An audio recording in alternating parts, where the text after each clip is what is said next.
Hello बच्चों, welcome to study Gurukul. आज हम लोग यहाँ पे पढ़ने वाले हैं लाइफ प्रोसेस न्यूट्रिशन का पार्ट 2। इससे पहले वाले लेक्चर में हम लोग ने देखा था कि न्यूट्रिशन इन प्लांट क्या होता है। तो आज हम लोग यहाँ देखने वाले हैं न्यूट्रिशन इन एनिमल क्या होता है। तो हम लोग स्टार्ट करते हैं कि न्यूट्रिशन इन एनिमल क्या होता है। अब जैसे हम लोग ने प्लांट में देखा था कि प्लांट कैसे अपने फूड को इनटेक करता है, क्या क्या प्रोसेस करता है कि वो एनर्जी में कन्वर्ट हो जाए। वैसे हम लोग यहाँ इन एनिमल्स में देखने वाले कि एनिमल्स में क्या-क्या प्रोसेस होते हैं, कैसे क्या होता है कि वो जो फूड वो इनटेक कर रहा है, वो न्यूट्रिएंट्स ले रहा है, वो एक एनर्जी में कन्वर्ट हो जाए। कैसे-कैसे प्रोसेस है। तो हम लोग पढ़ते हैं न्यूट्रिशन इन एनिमल और हेटेरोट्रॉप्स। अब हेटेरोट्रॉप्स मीन्स इससे पहले ही हम लोग ने देखा था कि हेटेरोट्रॉप ऐसे ऑर्गेनिज्म होते हैं जो अपने फूड के लिए किसी दूसरे ऑर्गेनिज्म पर डिपेंड होते हैं, और वो चाहे प्लांट हो या एनिमल हो। तो उनको क्या बोलते हैं? हेटेरोट्रॉप। यहाँ पे वही लिखा है एनिमल आर हेटेरोट्रॉप्स। जितने भी एनिमल्स हैं सब क्या है? हेटेरोट्रॉप्स हैं।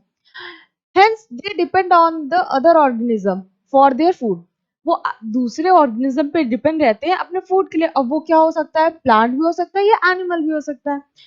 फ्रूट, वेजिटेबल, मिल्क, फिश, कुछ ये नाम दिए गए हैं सम स्मॉल सब्सटेंस के। कुछ सब्सटेंस है जिससे हम लोग को एनर्जी मिलती है या न्यूट्रिएंट्स मिलते हैं हमारी बॉडी को। क्या क्या दिया गया है? Fruit, vegetable, milk, fish. ये सब कोई सम सब्सटेंस है जिससे हम लोग को न्यूट्रिएंट्स मिलता है, हम लोग की बॉडी को या एनिमल्स की बॉडी को न्यूट्रिएंट्स मिलता है। अब दिया गया नेक्स्ट टॉपिक है nutrition in simple animal. Simple animal means simple, एकदम नॉर्मल। तो सिंपल में हम लोग क्या देखते हैं? सिंपल तो एक सेल का ऑर्गेनिज्म है। एक सेल में क्या आता है? Amoeba, paramecium, bacteria. तो ये सब क्या आते हैं? एक सेल के आते हैं। तो वहीं आप हम लोग बात करने वाले हैं यूनिसेलुलर ऑर्गेनिज्म की, जिसमें आता है अमीबा और पैरामीशियम। अब amoeba and paramecium are the two very simple unicellular animal. कौन से टू वेरी सिंपल? ये दोनों सबसे सिंपल एनिमल्स हैं। किसमें? Unicellular animals are the process of nutrition are performed by single cell. Unicellular organism में जितने भी न्यूट्रिशन के प्रोसेस होता है, जितना भी प्रोसेस होता है, सब एक सिंगल सेल परफॉर्म करता है। कौन परफॉर्म करता है? एक सिंगल सेल। अमीबा है, एक सिंगल ही सेल है, पर वो सब काम जो है वो उसी सेल के अंदर होता है। तो वही यहाँ पे बोला जा रहा है। अब हम लोग देखते हैं कि ये जो पूरा प्रोसेस होता है, ये प्रोसेस होता क्या है। अब न्यूट्रिशन इन अमीबा, कि अमीबा में ये प्रोसेस कैसे होता है। तो amoeba is unicellular animal which follow the holozoic mode. Holozoic mode of nutrition. Holozoic mode means हम लोग ने यही देखा था इससे पहले लेक्चर में कि ऐसे एनिमल्स जो अपना पूरा फूड एक बार में इनटेक करते हैं, अंदर ही अंदर उनके पूरा प्रोसेस होता है, डाइजेशन होता है, एब्जॉर्प्शन होता है, एसिमिलेशन होता है, और फिर जो वेस्ट मटेरियल था वो बॉडी से बाहर हो जाता है। वो कौन से में आते हैं? होलोजोइक मोड में आते हैं। तो वही दिया गया है कि होलोजोइक न्यूट्रिशन जो होते हैं वो 5 स्टेप में होते हैं। कौन से? एजिशन, डाइजेशन, अब्जॉर्प्शन, एसिमिलेशन और ईजिशन। कौन कौन से 5 स्टेप है? एजिशन, डाइजेशन, एब्जॉर्प्शन, एसिमिलेशन और ईजिशन। अब दिया गया कि अमीबा का, कि अमीबा में कैसे कैसे प्रोसेस होता है, ये 4 स्टेप उसके दिए गए हैं। पहले में बोला गया कि amoeba cell engulf the food particle using the pseudopodia. अब सूडोपोडिया लाइक ये अमीबा है, ठीक है। तो जब उसके पास कोई खाना आता है, ये फूड पार्टिकल आया, तो ये अपना ऐसे सूडोपोडिया ऐसे फॉर्म करता है लाइक दिस। तो वही दिया गया है कि engulf the food particles using pseudopodia. जो ये जो स्ट्रक्चर बन रहा है इसको बोले pseudopodia. Temporary finger like extension of the cell surface पे बनता है ये finger like extension. This process is known as phagocytosis. इसको क्या बोलते हैं? फाइगोसाइटोसिस। इस प्रोसेस को, ये जो फूड का इनगल्फ हो रहा है सूडोपोडिया के हेल्प से, उसका यूज करके, तो इस प्रोसेस को क्या बोलते हैं? Phagocytosis. The engulf food gate enclosed in the food vacuole. किसमें इनक्लोज्ड हो रहा है? फूड वैक्यूल में। Inside the food vacuole complex substances are broke down into the simple ones, resulting the digestion, absorption और assimilation। अब उसने food लिया, amoeba ने फूड लिया और उसको स्टोर किया फूड वैक्यूल में। फूड वैक्यूल में जाने के बाद फूड वहां पे डाइजेस्ट हो रहा है। डाइजेस्ट मतलब उसका ब्रेक डाउन हो रहा है। जो कॉम्प्लेक्स सब्सटेंस थे वो स्मॉल सब्सटेंस में ब्रेक डाउन हो रहे हैं। फिर उसके बाद उसको एब्जॉर्प्शन किया जा रहा है, मतलब उसके जो न्यूट्रिएंट्स से जो उस अमीबा की बॉडी को चाहिए वो एब्जॉर्ब कर रहा है। फिर एसिमिलेशन मीन्स अमीबा की बॉडी के अलग-अलग पार्ट तक वहाँ तक पहुँचा रहा है। तो ये प्रोसेस कहाँ पे हो रहे हैं? फूड वैक्यूल के अंदर हो रहे हैं। अब नेक्स्ट लिखा है कि जो रिमेनिंग अनडाइजेस्ट मटेरियल है is move to the surface of the cell and then through out. जो अनडाइजेस्ट पार्ट है उसको सेल की सरफेस पे लाया जा रहा है और फिर उसको उसके बॉडी से बाहर निकाल दिया जा रहा है। तो ये पूरा प्रोसेस था अमीबा का। अब बिल्कुल सेम प्रोसेस होता है पैरामीशियम का, बिल्कुल सेम अमीबा की तरह ही प्रोसेस होता है पैरामीशियम। ये डायग्राम आपका एनसीईआरटी में दिया है। पहले दिखाया जा रहा है कि फूड पार्टिकल जैसे अमीबा के पास आया है, फिर उसने सूडोपोडिया बनाया है। सूडोपोडिया के बाद उसने वैक्यूल में उस फूड को कैप्चर किया है और कैप्चर करने के बाद वहां पे पूरा प्रोसेस हो रहा है, डाइजेशन, एब्जॉर्प्शन, एसिमिलेशन। और फिर उसके बाद जो उसके न्यूट्रिएंट्स थे वो लेके वेस्ट मटेरियल को बाहर कर दिया गया सेल से। तो ये पूरा प्रोसेस दिखाया गया है न्यूट्रिशन इन अमीबा का। अब ऐसे ही ये अमीबा हो गया। अब अमीबा तो यूनिसेलुलर था, चलिए ये तो हो गया। अब मल्टी सेलुलर में कैसे होता है? मल्टी सेलुलर ऑर्गेनिज्म में ये कैसे होता है? तो मल्टी सेलुलर के यहाँ पे एग्जांपल ले रहे हैं ह्यूमन बींग्स, मींस हम लोग में ये प्रोसेस कैसे होता है पूरा, वो हम लोग देखते हैं। Human contest alimentary canal and some accessory glands। Human में कुछ ह्यूमन में एक एलिमेंट्री कैनाल्स होती है और कुछ एसेसरी ग्लैंड्स होती हैं। मीन्स कुछ ग्लैंड्स जो यहाँ पे एंजाइम सिक्रीट्स करती है जो हेल्प कराती है ये प्रोसेस आराम से हो जाए। The alimentary canal divide into several parts. यहाँ पे एलिमेंट्री कैनाल्स भी हैं जो अलग अलग पार्ट्स में डिवाइड है। क्या क्या? माउथ, फेरेक्स, इसोफेगस जिसको हम लोग बोलते हैं food pipe, stomach, small intestine, large intestine और एनस। क्या क्या थे यहाँ पर? Mouth, Farex, oesophagus, stomach, small intestine, large intestine और एनस। तो ये कुछ पार्ट्स थे जो एलिमेंट्री कैनाल में पूरा हेल्प करते हैं कि फूड आराम से पूरा प्रोसेस कर ले, मीन्स न्यूट्रिशन का पूरा प्रोसेस यहाँ से हो जाए। तो हम लोग इसके आगे देखते हैं कि एलिमेंट्री कैनाल क्या है। पहले हम लोग ये देखते हैं कि एलिमेंट्री कैनाल क्या है। तो alimentary canal in human long tube varying diameter. ये एक लॉन्ग ट्यूब है, मीन्स यहाँ से ये स्टार्ट हो रही है, यहाँ पे एंड हो रही है, पूरी हर जगह से ज्वाइन है। तो एक लंबी सी ये चेन बन रही है, एक लंबी सी ट्यूब बन रही है जो पूरा यहाँ पे तक पूरा प्रोसेस कर रही है। ठीक है। अब it start with mouth and and with Anas. यहाँ से ये स्टार्ट हो रही है और यहाँ से ये एंड हो रही है। तो वही दिया गया है इसमें कि माउथ जो होता है हम लोग का फर्स्ट होता है पार्ट, जहाँ से ये प्रोसेस पूरी स्टार्ट होती है, और एनस एंड होता है जहाँ से हम लोग को वेस्ट मटेरियल रिलीज होता है। Oesophagus, stomach, small intestine, large intestine, ये इसके कुछ पार्ट्स हैं। ईसोफेगस, स्टमक, स्मॉल इंटेस्टाइन और लार्ज इंटेस्टाइन ये सब हम लोग के एलिमेंट्री कैनाल्स के कुछ पार्ट है। अब इसमें हम लोग सबसे पहले देखते हैं कि माउथ क्या है। माउथ जहां से हम लोग फूड इनटेक कर रहे हैं, ये क्या हेल्प करता है? It is the first part of the digestive system. ये हमारे डाइजेस्टिव सिस्टम का पहला पार्ट है। From where food enter the alimentary canal, जहाँ से हम लोग फूड इंटेक करते हैं यहाँ से स्टार्ट होता है पूरा प्रोसेस। फूड इंटेक किया तो ये एलिमेंट्री कैनाल की स्टार्टिंग है, तो यहाँ से पूरा प्रोसेस शुरू हुआ। तो वही लिखा जा रहा है कि where the food enter in the alimentary canal, जहाँ से फूड एंटर होता है एलिमेंट्री कैनाल में। अब ये हो गया माउथ का, पर माउथ में भी दो चीजें आती हैं, एक टंग और टीथ। इनका क्या होता है वो हम लोग देखते हैं। पहले लिखा है टंग। टंग क्या है?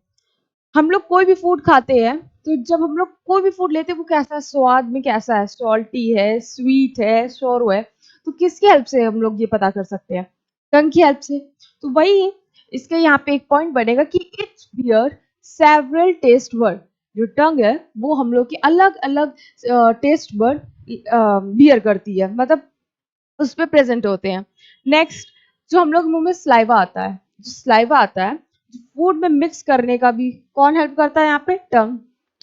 और जो हम लोग यहाँ पे बोल रहे हैं, जैसे हम आपके सामने ये बोल रहे हैं, तो इसका किसकी हेल्प से?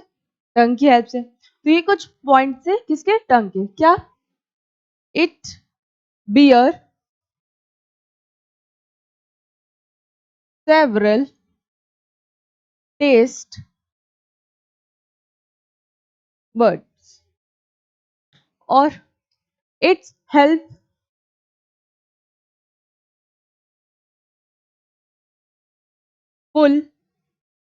फॉर reducing पिच मीन्स जो जो अभी हम आपके सामने बोल रहे हैं तो किसकी हेल्प से बोल रहे हैं? टंग की हेल्प से। तो ये हो गया हम लोग का टंग। अब हम लोग का नेक्स्ट है टीथ। टीथ क्या हेल्प करता है? कोई चीज को च्यूइंग, ग्राइंडिंग या कटिंग। तो किसमें हेल्प हम लोग लेते हैं इसका? टीथ का। हम लोग किसकी हेल्प लेते हैं यहाँ पे? टीथ की। अब हम लोग यहाँ पे लिखते हैं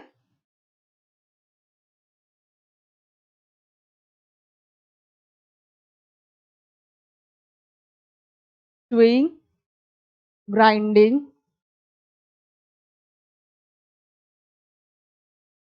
एंड कटिंग। अब इसमें एक और चीज आता है, डेंटल फॉर्मूला। इसमें एक और चीज आती है टीथ में, डेंटल फॉर्मूला।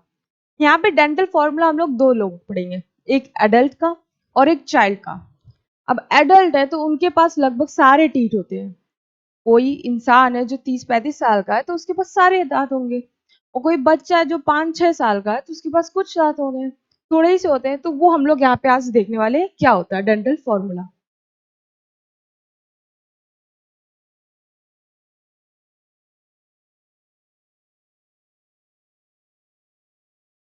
सबसे पहले हम लोग देखते हैं डेंटल फॉर्मूला एडल्ट का कि एडल्ट में क्या होता है।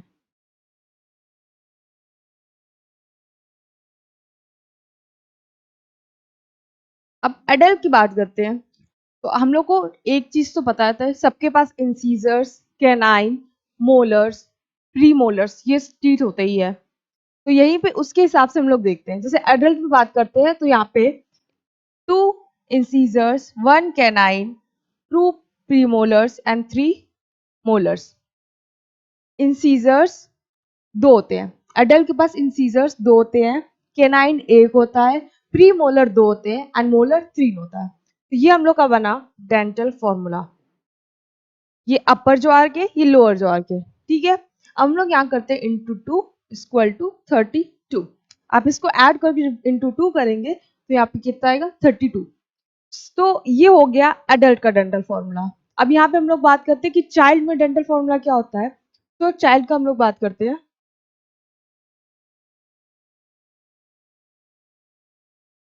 चाइल्ड,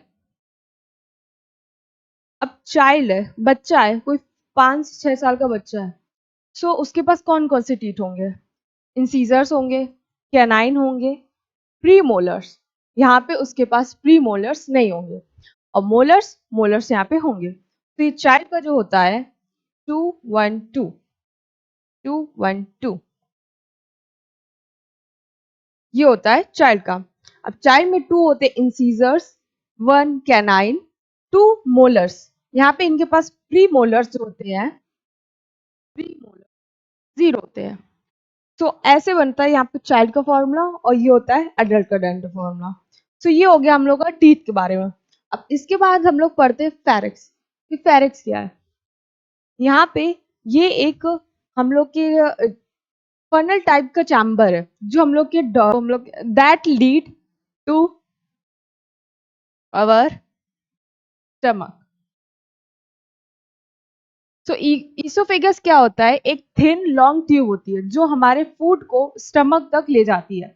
तो उसको यहाँ पे क्या बोल रहे हैं? ईसोफेगस। अब नेक्स्ट हम लोग इसमें पढ़ते हैं स्टमक कि स्टमक क्या है। It the stomach is a J shaped organ present on the left side of abdomen. J shaped organ होता है जो हम लोग का लेफ्ट साइड होता है एब्डोमेन का, वहां पे ये प्रेजेंट होता है। It is situated between the esophagus and the small intestine below the diaphragm। ये कहाँ पे प्रेजेंट होता है? जो हम लोग का ईसोफेगस होता है और स्मॉल इंटेस्टाइन होती है उसके बीच में प्रेजेंट होता है, और डायफ्राम के नीचे। तो ये देखो, ये सी डायग्राम में हम आपको बताते हैं। ये ईसोफेगस है और यहाँ पे ये स्मॉल स्टाइन का स्टार्टिंग है, उसके बीच में यहाँ क्या प्रेजेंट है? स्टमक, डायफ्राम के नीचे। तो यही चीज इसमें बोली जा रही है पॉइंट में। अब हम लोग अगर बात करते हैं तो स्टमक के भी यहाँ पे कुछ पार्ट्स होते हैं। क्या? Cardiac, fundus, body and antrum. ये स्टमक के 4 पार्ट्स होते हैं जहाँ पे अलग अलग यहाँ पे भी डाइजेशन का प्रोसेस होता है, पर अलग अलग तरीके से होता है। सो ये था स्टमक का। अब हम लोग इसके बाद पढ़ते हैं कि स्मॉल इंटेस्टाइन क्या होता है। Small intestine from the stomach the partially digest food enter the small intestine, मतलब जो थोड़ा थोड़ा फूड डाइजेस्ट हुआ है वो उसके बाद कहाँ एंटर कर रहा है, स्मॉल इंटेस्टाइन में. From the small intestine, the small intestine is the largest part of the alimentary canal. ये सबसे लंबा होता है, सबसे लार्जेस्ट पार्ट होता है एलिमेंट्री कैनाल का. इसकी जो लेंथ होती है वो कितनी होती है, 6.5 मीटर. ये अबाउट अप्रॉक्स लेंथ होती है 6.5 metre approx. The small intestine is very narrow and arranged in the form of coil in our belly. ये coil के फॉर्म में, आपने coil देखी होगी, coil के फॉर्म में ये हम लोग की belly में प्रेजेंट होती है. The internal space of the small intestine is folded into finger-like projection called villi. अब हम लोग की जो स्मॉल इंटेस्टाइन होती है जैसे ये है, तो इसमें ऐसे फिंगर लाइक प्रोजेक्शंस होते हैं जिसको हम लोग यहाँ पे बोलते हैं विली. जो हम लोग का फूड आता है उसको अच्छे से यहाँ पे ब्रेक डाउन करके उसको डाइजेस्ट करने में ये हेल्प करता है. तो उसको क्या यहाँ पे बोलते हैं हम लोग, villi. The small intestine in the human beings is the site of completely digestion of food. यहाँ पे जो फूड होता है कंप्लीटली डाइजेस्ट हो जाता है. Like carbohydrates, protein and fat. जो कार्बोहाइड्रेट्स होता है, प्रोटीन होता है, फैट होता है, इस फॉर्म में जो होता है वो अच्छे से हम लोग को मिल भी जाता है और यहाँ पे अच्छे से उसका डाइजेशन हो जाता है फूड का. The small intestine receive the secretion of two glands, liver and pancreas. यहाँ पे ग्लैंड का भी सिक्रीशन होता है, लीवर एंड पेनक्रियास. लीवर हम लोग को बाइल जूस प्रोवाइड करता है और पेनक्रियास पेनक्रियाटिक जूस प्रोवाइड करता है जो हमारे स्मॉल इंटेस्टाइन में डाइजेशन में हेल्प करता है. तो अब इसके बाद हम लोग देखते हैं लार्ज इंटेस्टाइन क्या होता है. Although shorter but it's called large intestine because it is wider in diameter than the small intestine. इसको लार्ज इंटेस्टाइन क्यों बोलते हैं, क्यों, क्योंकि ये इसका डायमीटर, यहाँ पे इसका डायमीटर वैरी करता है.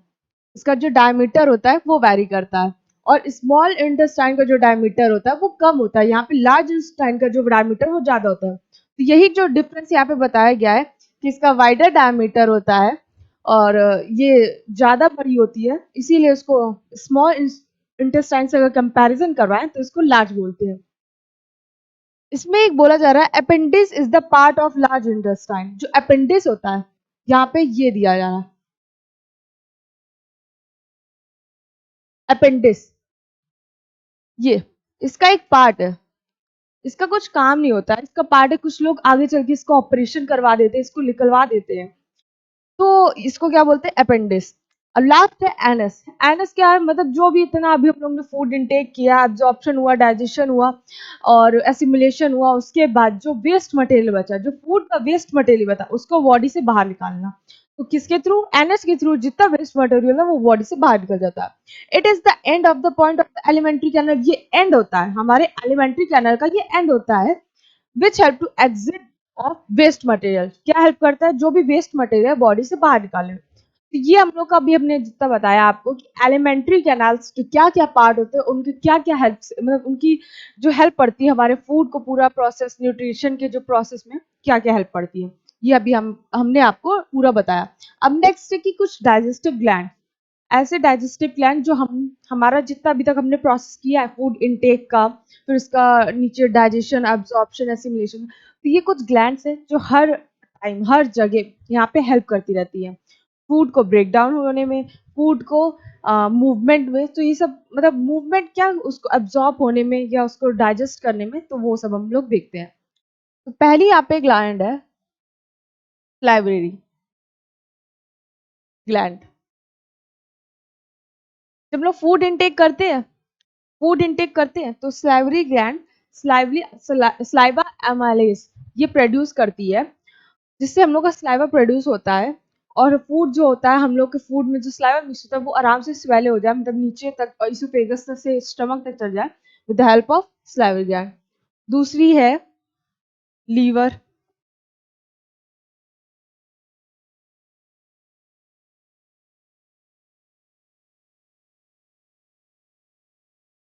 नहीं, इसके बाद आती है गैस्ट्रिक ग्लैंड. कौन सी, गैस्ट्रिक.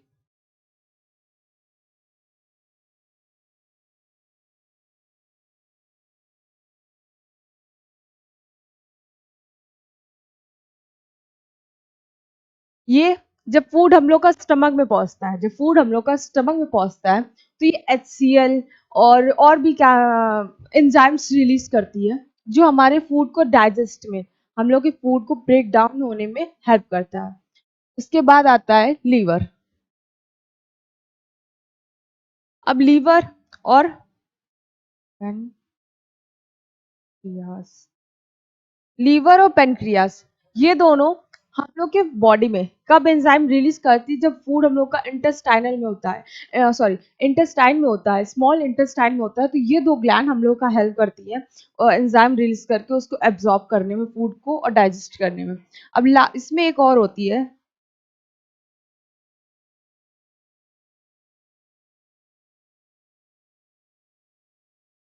Intestinal gland. जब ये ग्लैंड्स है, पेप्सिन हो गया और एमाइलेज हो गया, तो ये सब रिलीज करती है, जो ऐसे एंजाइम या जूस रिलीज करती है जो हमारे फूड को और भी अच्छे से डाइजेस्ट या एब्जॉर्ब होने में हेल्प करे। ये तीन इंटेस्टाइन्स में जब फूड होता है तो जूस या एंजाइम रिलीज करती हैं जो हमारे उसमें प्रोसेस में पूरा हेल्प दे। तो ये हम लोग का हो गया डाइजेशन ऑफ, डाइजेस्टिव ग्लैंड जो हमारे फूड को पूरा हेल्प करते हैं। अब इसके बाद हम पढ़ते हैं मैकेनिज्म। जो डाइजेस्टिव सिस्टम होता है, मतलब हम लोग ने पूरा खाना खाया, सब कुछ हुआ, वो सब तो चलो हम लोग को सिस्टम पार्ट में हो गया।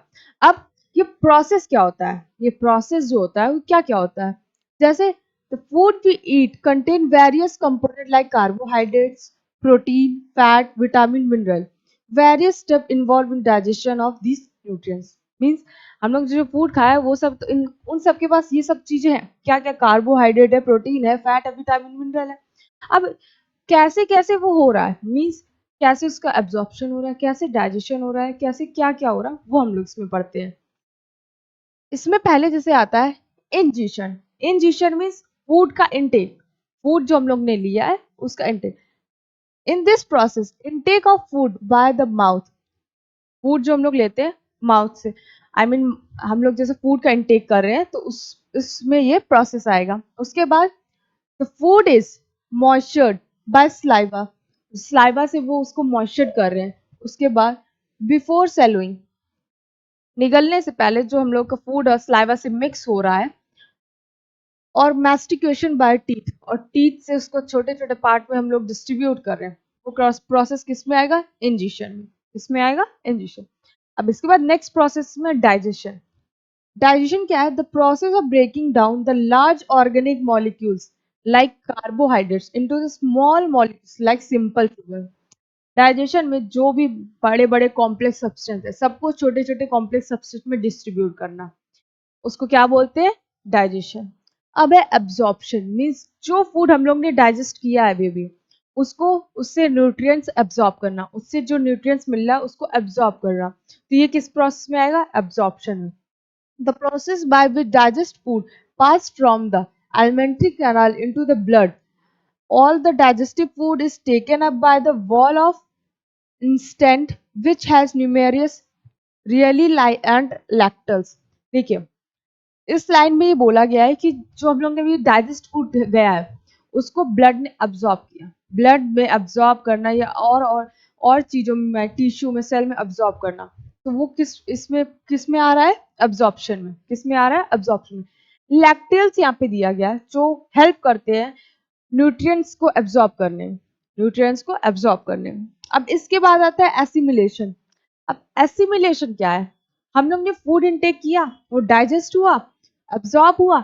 अब जब उसको एब्जॉर्प्शन हो चुका है तो बाकी बॉडी सेल में भी पहुंचाना है, बाकी बॉडी पार्ट्स में भी तो पहुंचाना है। तो उस इस प्रोसेस में आता है, अगर जो हम लोग ने फूड इनटेक किया है उसका न्यूट्रिएंट्स जो हम लोग के ब्लड ने अब्जॉर्ब किया, लैक्टियल्स ने अब्जॉर्ब किया है, उसको बाकी बॉडी पार्ट्स में पहुंचाने का प्रोसेस किसमें आता है, एसिमिलेशन में आता है। It is the distribution of digestive food. इसमें क्या है, डिस्ट्रीब्यूशन होता है डाइजेस्टिव फूड का, जितना हम लोग ने अभी डाइजेस्टिव फूड, मतलब जितने हम लोग ने न्यूट्रिएंट्स अब्सॉर्ब किए हैं उसका यहाँ पे डिस्ट्रीब्यूशन हो रहा है। प्रोडक्ट ऑफ वेरियस सेल, किसमें, हम लोग की बॉडी में अलग अलग सेल में पहुंचाने का। The villi is the in the small intestine are richly supplied with blood vessels. जो विली प्रेजेंट होती है स्मॉल इंटेस्टाइन में, जो मेन एब्जॉर्प्शन का काम करती है, वहाँ पे ब्लड वेसल्स खूब सारी होती है और ब्लड वेसल्स जो होती हैं वो एब्जॉर्ब ज़्यादा से ज़्यादा न्यूट्रिएंट्स को कर लेती हैं। फिर उसी की हेल्प से बहुत जल्दी-जल्दी पूरी बॉडी में जो उनका न्यूट्रिएंट्स पहुँचता है, वो किसकी हेल्प से पहुँचता है? ब्लड वेसल से। पूरी बॉडी में हम लोग को ब्लड फ्लो होता रहता है, तो जितनी जल्दी सबसे तेज़ ब्लड जो है हम लोग की बॉडी में न्यूट्रिएंट्स पहुँचाता है। Richly supplied with blood vessel, it take up the absorb, यहाँ पे होगा absorbed food to each and every cell। जो ब्लड वेसल्स है जितने absorb फूड होता है उसको हर हम लोग की हर एक जगह, हर जो बॉडी की सेल्स होती है वहां तक पहुंचाता है। It's then utilize for obtaining energy, और उसको यूटिलाइज करता है, जो एनर्जी हम लोग बिल्ड करते हैं फूड इनटेक से, फूड लेके जो एनर्जी बनाते हैं वो भी इसमें होता है। बिल्डिंग अप न्यू टिश्यू, जो न्यू टिश्यू बनाते हैं, और या कोई पुराने जो खराब हो गए टिश्यू उनको हटा के उनकी जगह नए बनाते हैं, नए फॉर्म करते हैं, वो भी किस में होता है? इस एसिमिलेशन प्रोसेस में होता है। अब लास्ट प्रोसेस है इसमें ईजिशन। ईजिशन मीन्स जो assimilation of undigested food from the colon, the large intestine through the anus is called egestion। Means जो वेस्ट मटेरियल है ना, स्मॉल इंटेस्टाइन तक तो पूरा एब्जॉर्प्शन सब कुछ हो चुका। अब जो बेकार का बचा, मतलब अनडाइजेस्ट या बेकार चीज बची, तो उसको लार्ज इंटेस्टाइन से, कोलॉन से होके एनस तक लाने का काम किसमें होता है? इस प्रोसेस में होता है। किसमें? इजिशन में। तो ये था पूरा हम लोग का डाइजेस्टिव सिस्टम का बारे में। पूरी हम लोग की कैसे-कैसे क्या होता है कि इंजेशन होता है, फिर डाइजेशन होता है, फिर अब्जॉर्प्शन होता है, फिर एसिमिलेशन होता है, फिर इजिशन होता है। ये अभी हमने आपको पूरा बता दिया है। और एलिमेंट्री कैनाल और एक्सेसरी ग्लैंड्स, इसकी पूरी हेल्प से हम लोग के न्यूट्रिएंट का प्रोसेस होता है, न्यूट्रिशन का प्रोसेस होता है एक ह्यूमन बीइंग में। ऐसे सेम होता है एनिमल्स में भी, पर उनमें भी कुछ डिफरेंस होते हैं, पर पूरा प्रोसेस सेम ही होता है। तो ये था हम लोग का अभी का पूरा पार्ट इसका न्यूट्रिएंट्स का, न्यूट्रिशन का ये पूरा पार्ट्स था, इसमें प्लांट का भी और एनिमल का। अब हम इसके नेक्स्ट लेक्चर में पढ़ने वाले हैं रेस्पिरेशन, कि रेस्पिरेशन में क्या होता है, प्लांट में कैसे होता है और ह्यूमन बींग्स या एनिमल्स में कैसे होता है। आज के लिए इतना ही। Thank you.